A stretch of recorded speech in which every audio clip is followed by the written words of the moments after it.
శ్రీ గురుభ్యో నమః. వారం వర్జం. ఏప్రిల్ 21, 2026 మంగళవారం.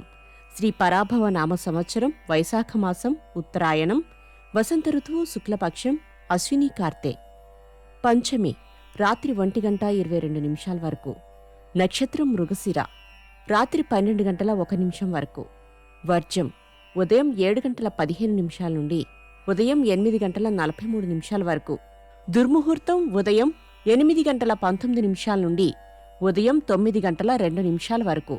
మరలా రాత్రి 11:26 నుండి రాత్రి 12:16 వరకు.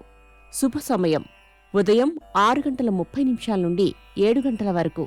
రాహుకాలం మధ్యాహ్నం 3 గంటల నుండి 4:30 వరకు. ద్వాదశ రాశుల వారు ఈరోజు చేసుకోవాల్సిన పూజలు. దుర్గాదేవి అమ్మవారికి కుంకుమార్చన చేయండి. ద్వాదశ రాశులు. మేషరాశి.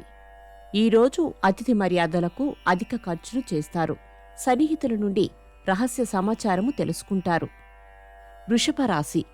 విరాళములు, చందాలు, రుణములు, పన్నులు వీటి విషయములలో కూడా ఒత్తిడి అధికంగా ఉంటుంది. మిథున రాశి. ఆర్థిక విషయాలలో కొనుగోళ్ల అమ్మకాలలో జాగ్రత్త అవసరం.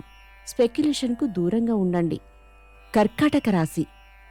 కాలం కలిసి రానప్పుడు నిదానం వహించడం మేలని గుర్తించండి. తాత్కాలికంగా తగ్గి ఉండడం ఓటమి కాదు. సింహరాశి. ముఖ్యమైన పనుల విషయములో ఓర్పు వహించుట చాలా అవసరము. వ్యాపారములకు ప్రోత్సాహము లభిస్తుంది. కన్యారాశి.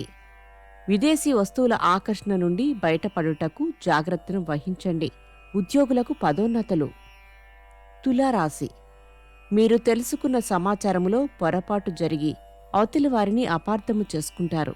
జాగ్రత్త అవసరము. వృశ్చిక రాశి. అదృష్టానికి మించింది లేదని దృఢ నిర్ణయానికి వస్తారు. నూతన కార్యక్రమాలకు శ్రీకారం చుడతారు. ధనస్సు రాశి. ఎంతో కాలముగా వాయిదా పడుతున్న విషయములు పరిష్కారమవుతాయి. కుటుంబ సమస్యల నుండి బయటపడతారు. మకర రాశి. మీ ప్రవర్తనలో గాని వ్యవహారాలలో గాని దాపరికం, ఏకాంతం అవసరం.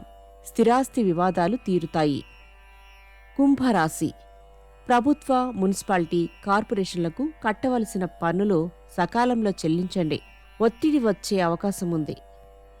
మీనరాశి. రుణాలు ఇవ్వటం, తీసుకోవటం వంటి లావాదేవీలు జరపకండి. ఆరోగ్యపరంగా కొంత మెలకు అవసరం.